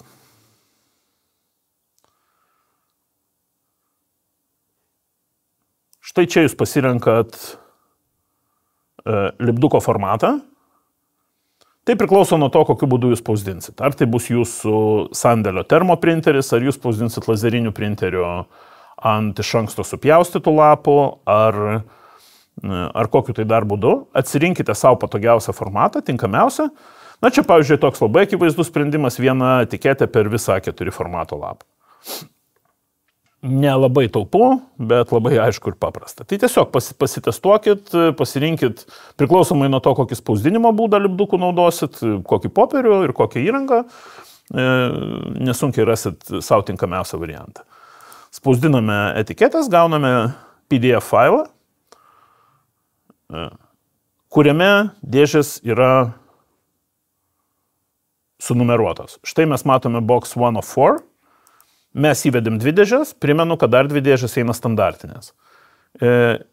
Numeraciją išlaikome tokią pačią, kokia buvo siuntos registravimo metu. Tai yra pateikiant dėžių turinį, ten buvo dėžė 1, dėžė 2. Šiuo atveju lipdukai irgi turi numeraciją, 1, 2, 3, 4. Nesumaišykit tų lipdukų. Amazon būtent dėl to prašo jūsų pateikti packing listą, kad žinotų, kas yra kurioje dėžėje. Lipdukų sumaišymas jiems numuša šitą logiką. Tai yra pažeidimas, kuriuos jie registruoja, perspėjimus gaunat, na ir iki pat apribojimo naujų prekių įvežimo į sandėlį galima gauti. Tai štai čia mes turime pirmą pateiktą dėžę, čia mes turime antrą pateiktą dėžę. Prasideda lipdukų serija nuo standartinių dėžių. 4 lipdukai, spausdinam pasirinktų būdu ant pasirinkto spausdintuvo. Čia šiuo atveju matom va kampe netaupiai išnaudotą plotą. Turime 4 lipdukus dėžėms ir juos suklijuojame.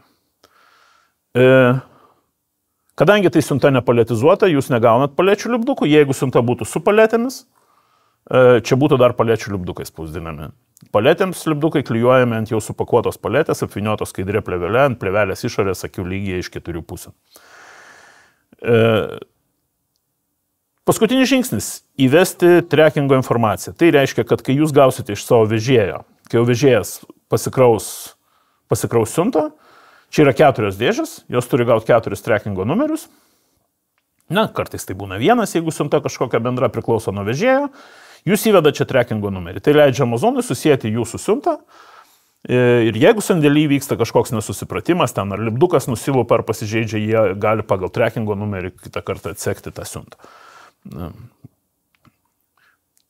Tai yra paskutinis langas, jūs jo dabar užbaigti negalėsit, bet kai gausit tos numerius, suvedat juos čia, spaudžiat save mygtuką ir siunta iš esmės yra baigta, jinai išvažiavo. Jau dabar šiuo metu siunta yra pilnai užregistruota, ją vežti galima, siūsti galima, reikia tik tai suvesti, išsiuntus reikia suvesti šią informaciją. Vežėjui jūs turėsit perduoti siuntos informaciją, visą detalę siuntos informaciją. Siuntos informaciją jūs randate prie lipdukų. Ir čia yra vienas niuansas, svarbus niuansas. Šiaip iš esmės vežėjui užtektų čia matomos informacijos. Va tiek, kiek dabar aš čia pažymėjau, visa šita siuntos informacija iš dėžių lipdukų žingsnio būtų pakankama. Bet štai čia mes turime 2 minusiukus, Amazon Reference ID. Jisai susigeneruoja per kažkiek tai laiko. Tai nėra konkretu, kartais per 3 minutės, kartais per 15, yra buvę blogais atvejais ir pusę valandos.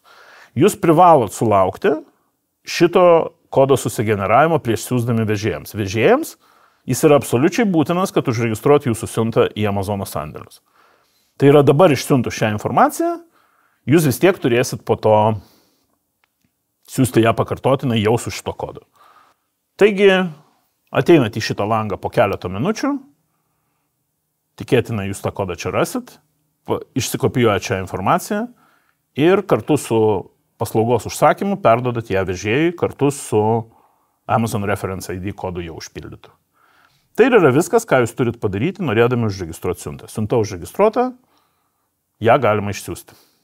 Mes pakalbėjome apie tai, kaip sukurti siuntą Amazon sistemoje ir dabar pereisim prie to, kas vyksta su ją toliau. Atidavimas vežėjui, atvežimas į Amazon ir užpajamavimas. Pristatymo trukmė nuo siuntos registracijos nėra griežtai ribojama, bet praėjus 75 dienom nuo registracijos Amazonas pasilieka teisę siuntą uždaryti. 75 dienos yra 2,5 mėnesio. Turbūt per tiek laiko jau siunta turi arba nuvažiuota, arba būtų atšaukta. Blogiausiu atveju su suporto pagalba ją galima vėl atsidaryti, esant tokiam poreikiai. Kaip jau sakėm, vežėjas turi mokėti užsiregistruoti siuntą į Amazono sandėlius pats. Ir kai tai vyksta, prekės yra pristatomos nustatytų laiku, prasideda prekių priėmimo procesas į sandėlius. Įprastai jisai trunka nuo 1 iki keleto dienų, bet didelio krūvio laikotarpio arba išskirtinėse situacijose, kokią čia turėjom su pandemija prieš keletą metų, tai gali išsitęsti iki savaičių. Taigi jūs neturit garantijos, per kiek laiko tai įvyks ir pagreitinti to faktiškai neįmanoma. Nėra to magiško mygtuko, kur jūs galite paspausti ar pasikreipti ir paprašyti. Pasibaigus siuntos priėmimui ir prekiams atsiradus jau sistemoje, neretai dar būna užregistruojami tam tikri siuntos priėmimo netitikimai, trūkumai arba persimaišymai. Dalis būna tikri, sandėlyje taip pat daromos klaidos ir jūsų irgi. gali pasitaikyti, realiai išsiunčiamas netoks prekių kiekis, koks buvo užregistruotas, tai jį tiesiog acknowledgent reikia priimti, patvirtinti siuntoje.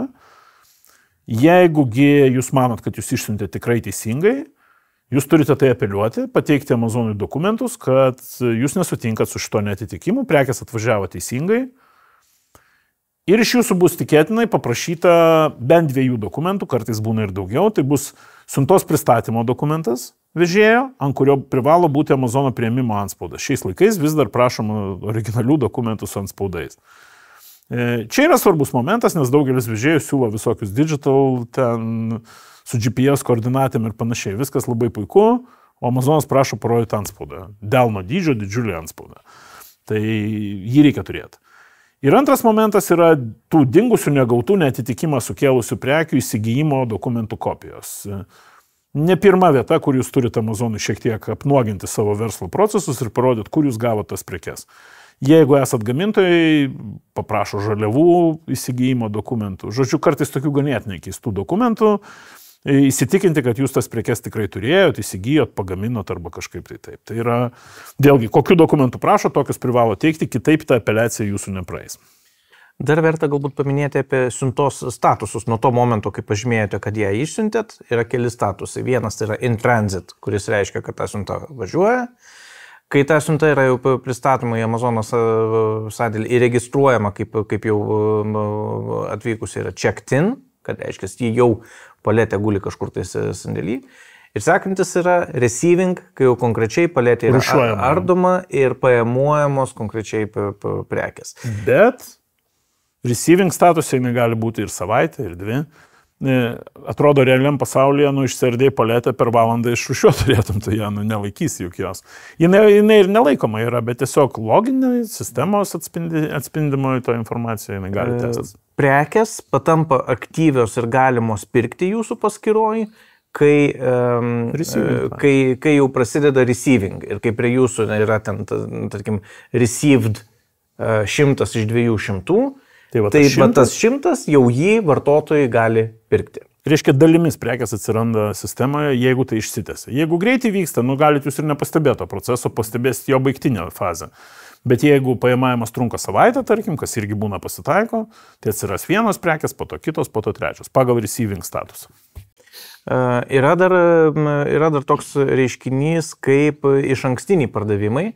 Tai kai siunta į Amazoną yra užregistruota, tos prekės dar į Amazoną nenukeliavo, bet Amazonas jau leidžia pirkėjams jas pirkti, tik tai nurodo, kad pristatymas bus ilgesnis.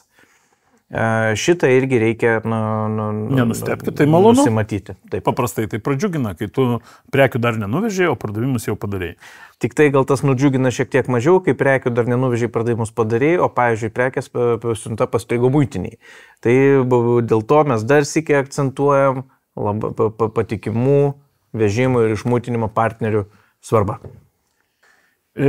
Taip pat paėmavimo metu neretos situacijos, kai prekės gautos pripažįstamos nekondicinėmis dalis jų. Dėl tikrų arba tariamų pažeidimų gabenimo metu. Deja, patikrinti nelabai turim galimybės, Amazono sandėliai yra uždari. Tai jeigu prekė tapo nekondicinė, unsellable, sakykime, 100 vežė, 90 sukrito į geras 10 į unsellable, nėra kitų opcijų, kaip tik išsivežti. Tai arba utilizuoti, žinoma, utilizavimas arba removalas, išvežimas. Tai jau yra našta jūsų paskyrai, jos iš karto yra nekondicinės, niekada kondicinėmis nebetaps. Tai vadinasi, su pačia artimiausia galimybė, kada galite, formuojat siuntą, ne vėliau kaip per mėnesį ir išsivežat tas prekes, kurias atvežėt nekondiciniam. Iš to seka, kad jūs bent jau išsiųsti turit tikrai idealios būklės prekes, kurioms patys neturit kažkokių tai pretenzijų, abejonių, vizualinių pažeidimų nematot. Jeigu jūs iš karto siūsit sugurintas dėžes, jūs tiesiog nusiųsit, tenai turėsit nekondicinės prekes, jų išvežimo procedūrą, žodžiu, užvelėt procesą, kuris jums bus tik nuostolingas ir net neš jokios naudos. Prekės su blogu žymėjimu taip pat pakliūna į šį sąrašą. Jos gali būti. Nesėkmingų dingsta. Jos gali būti visiškai sveikos, nesudaužytos, nesulaužytos, bet jeigu jų, tarkime, suklijuoti blogį barkodai arba tų barkodų iš viso nėra arba kažkokios yra kitos problemos su žymėjimu ir pakavimu, jos taip pat gula į unsellable sąrašą ir tampa jūsų galvos skausmu. Čia turbūt būtų verta aptarti dabar besikeičiančią ekosistemos dalį. Tai yra galimybė pristatinėti prekes į vieną sandėlį, VS į tuos sandėlius, kuriuos nurodė Amazonas siuntos registravimo metu. Ten, kaip matėme, Amazon parenka pristatymo adresus. Jeigu Amazonas jums rekomenduoja skaidyti siuntą, jūs turit galimybę Amerikoje rinktis premium paslaugą pristatymo, kada jūs siunčiat į Amazono distribucijos centrą, tai yra centrinius sandėlius, paprastai šnekant, ir Amazonas atlieka paskirstimo paslaugą.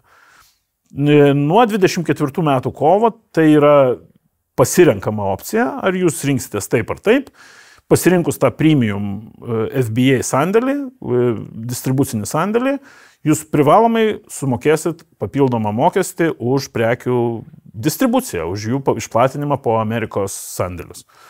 Standartinio dydžio prekiams, apie kaip kalbėjome, telpančias, sakykime, iki bato dėžutės, ta kaina yra nuo 20 iki 70 centų amerikietiškų maždaug tokiam intervale už vieną vienetą, už kiekvieną vienetą esantį siuntoje. O stambiagabaritėms prekiams nuo 2 iki 6 dolerių. Nu tai po 6 dolerius jau visai svarus dalykas, bet ir prekės stambios. Reikia pripažinti, kad iš Lietuvos dirbantiems pardavėjams dažniausiai šita paslauga vis tiek atsiperka. Už tai, kad iš Lietuvos užsisakyti pristatymą į 3 ar 5 Amazono sandėlius Amerikos skirtingose galuose visada vis tiek bus brangiau, nei sumokėti tą ekstra už paskirstimo paslaugą. Tai dauguma mūsų pardavėjų smulkioms ir vidutinėms siuntoms šią paslaugą naudoja. Pasiskaičiuokit, jeigu jums apsimoka vežti į atskirus adresus, žinoma, vežkite į atskirus adresus. Tai priklauso nuo verslo apimties ir nuo pardavimų kiekio.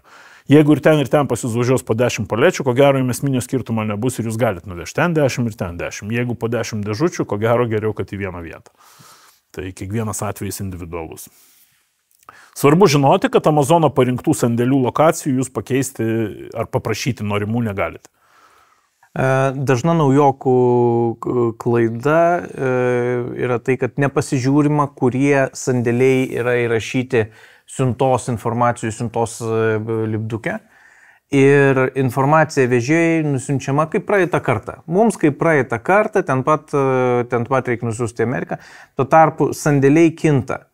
Jeigu Amerikoje siunčiant iš Europos, tų sandėlių, į kuriuos Amazonas nurodo siūsti prekes skaičius, bent lygi šiol nebuvo kažkoks tai labai didžiulis. Tai būdavo pasirinkimas iš, sakykim, taip, ant vienos rankos pirštų suskaičiuojamų sandėlių.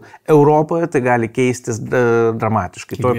Toj pačioje Vokietijoje tų sandėlių yra kažkeliolika ir vieną dieną jums gali nurodyti siūsti prekes į vieną sandėlį, kitą dieną į kitą. Jeigu jūsų prekes yra laikomos 3PL sandėliuose Jungtinėse valstijose, tai yra siuntimas yra iš vidaus Jungtinių valstijų į Jungtinėse valstijose esančius sandėlius, taip pat variacijų gali būti labai, labai daug. Tai todėl visada labai atkreipkite dėmesį į tai, kokį adresą jums nurodė Amazon, kai sukūrėte siuntą. Nu čia kaip kalbėjom, kad vežėjams reikia perduoti visą siuntos informaciją tikslę su jos turiniu. Tai tas yra svarbu daryti kiekvieną kartą, tiksliai.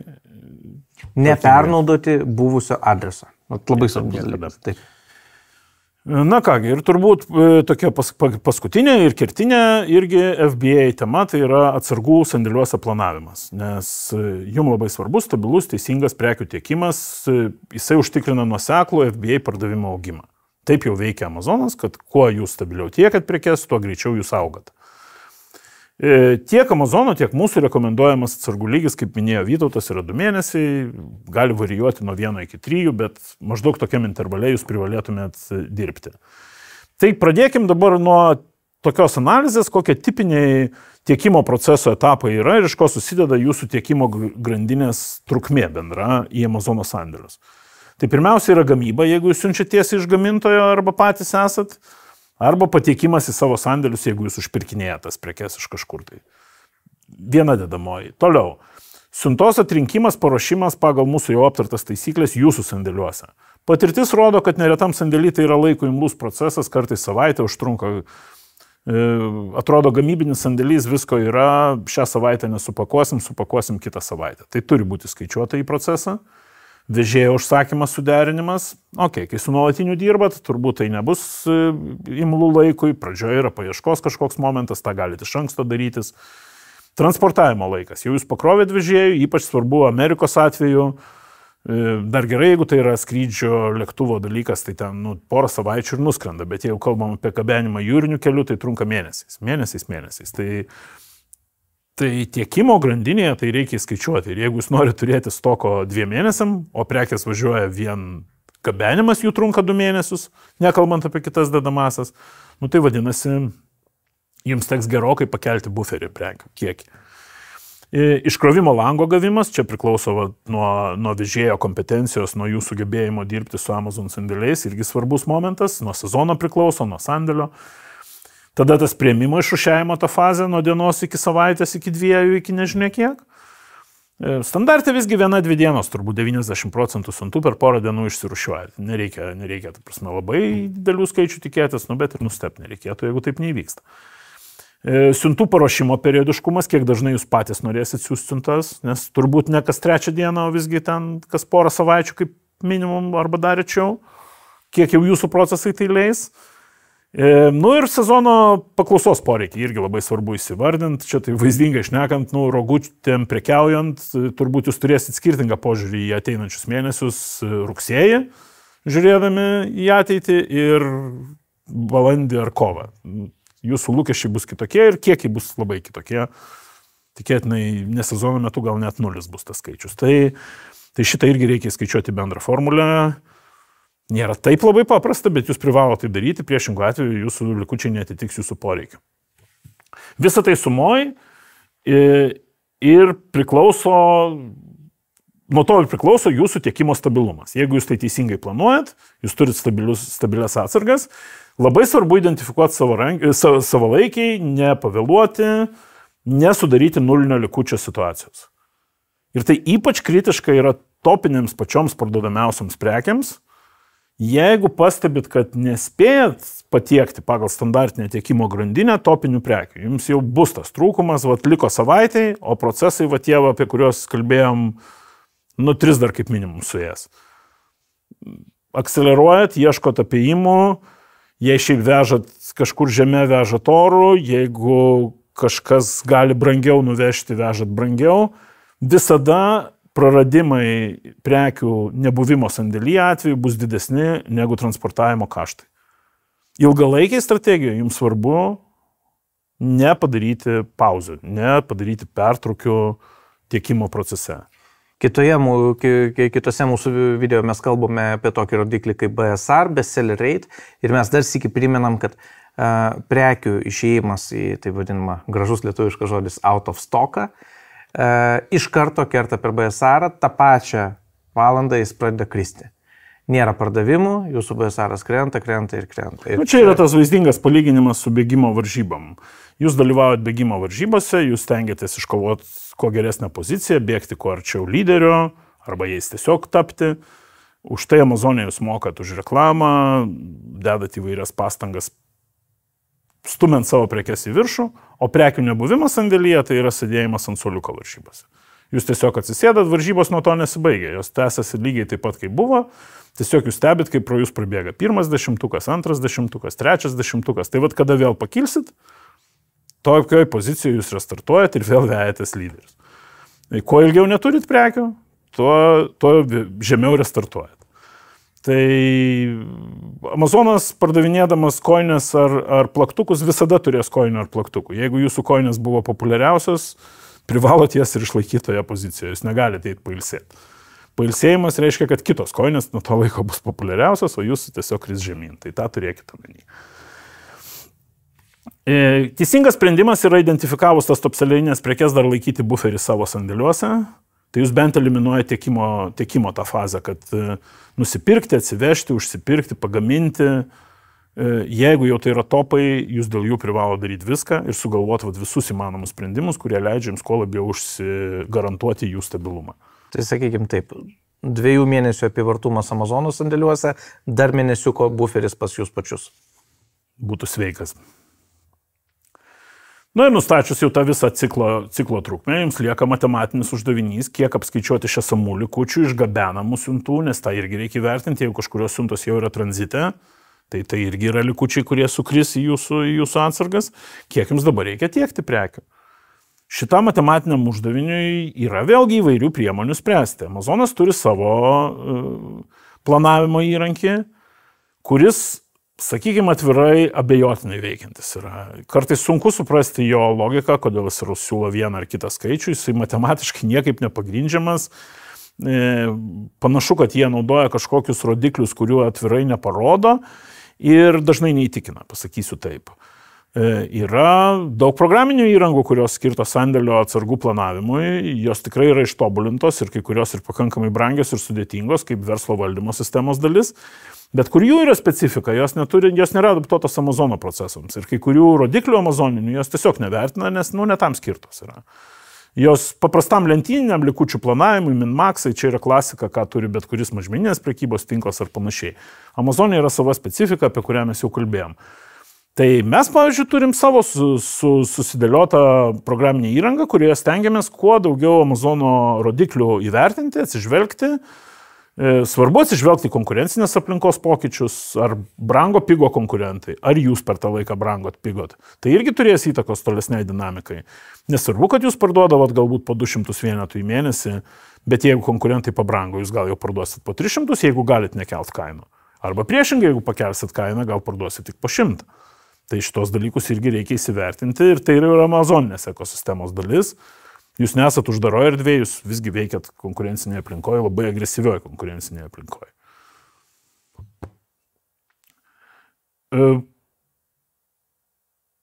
Negalit ir perviršyti. Už perviršį, kaip kalbėjom, nuo 26 savaitės, nuo pusės metų, Amazonas pradeda skaičiuoti padidintus sandėliavimo mokesčius. Tai taikydami į tą 2 mėnesių likutį, užsimesdami kažką, tai turėtumėt visgi nepataikyti į 6 mėnesių likutį. Tai yra, atrodo didelė paklaida, bet būna visko. Tai turėkime omeny, kad viršutinė riba irgi nustatyta nuo 52 savaitės, nuo metų sandėliavimo baudos jau pasidaro pakankamai įspūdingos. Tai tiek laiko prekių tikrai negalima išlaikyti sandėlyje. Jūsų apyvartumas privalo būti ženkliai geresnis, ta prasme, pusę metų yra absoliučiai paskutinė riba. Nuo to didėjimo mokesčių jūs privalote imtis aktyvių veiksmų arba kainodaroje, arba reklamoje, arba ir tame. O jeigu niekas nepadeda, tai matyt prekė tiesiog netelpa į tą rinką, netitinka jos paklausos poreikio ir išsivežti, utilizuoti kitą kartą. Čia irgi reikia paskaičiuoti visada, abi procedūros mokamos ir išvežimas ir utilizavimas yra mokamas, reikia pasižiūrėti, kuris jums labiau apsimoka. Jeigu prekės menka vertės, parsivežimas iš Amerikos tikrai gali ženkliai viršyti jų vertę. Tai svarbu įsivertinti, paskaičiuoti. Jeigu išvežinėjat visgi Amerikoje prekes iš Amazono sandėlio, jūs privalo turėti lokalų adresą. Amazonas nepristatys jums į Lietuvą prekių iš savo sandėlių. Tai yra visos išimtos iš Amazono prekės, tiek nekondicinės prekės, tiek pajamavimo metu tapusios nekondiciniam, tiek perteklinės, kurių nesugebėjot parduoti, planavimo klaida, jos visos išvažiuoti gali tik į lokalų adresą. Tai jums reikalingas yra tarpininkas, kuris suagreguos tas siuntas iš Amazono, iš jos pasidarysite eksportą iš Amerikos, po to importą į Lietuvą. Turėkite tai omeny. Prekės tiesiai iš Amazono neišsiims į jūsų sandėlius. Reikia tarpinio adreso. Ir šitoje vietoje gal dar truputį papildomai skirti, mes kaip ir prabėgdami paminėjom, bet reikėtų dar kartą užsiakcentuoti tą nulinio likučio grėsmę. Bestseller rankas yra viskas, dėl ko jūs dirbate Amazone. Ko jūsų parduodamų prekių bestseller rankas bus aukštesnis, tuo didesni bus pardavimai. Amazonas pagal tai skirsto organinį srautą, pagal tai reklama kainuoja brangiau ar pigiau ir panašiai. Vadinasi, jūs privalot veržtis prie geresnio BSR ir jūs negalit neturėti pačių parduodamiausių prekių. Kaip rodo mūsų patirtis, jeigu, tarkim, jūs identifikuoja 30% pačių geriausiai parduodamų prekių ir jos pas jūs pasibaigia, nes jų paklausa didelė ir jūsų tiekimas, sakykime, truputį sušlubavo, tai žala pardavimams bus ne 30%, o 50-60 viršis.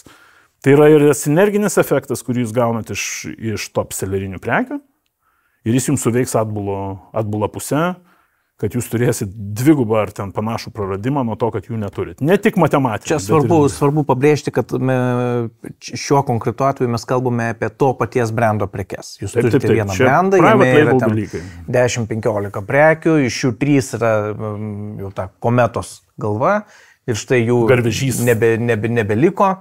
Ir jūs prarandate ne tik tų 3 prekių pardavimus, jūs prarandate gerokai daugiau, nes visas brandas jis slenka žemyn, neturėdamas būtent to garvežio. Vadinasi, ta zero stock situacija yra tai, ko iš esmės reikia išvengti atsargų planavime. Tai yra pati blogiausia situacija.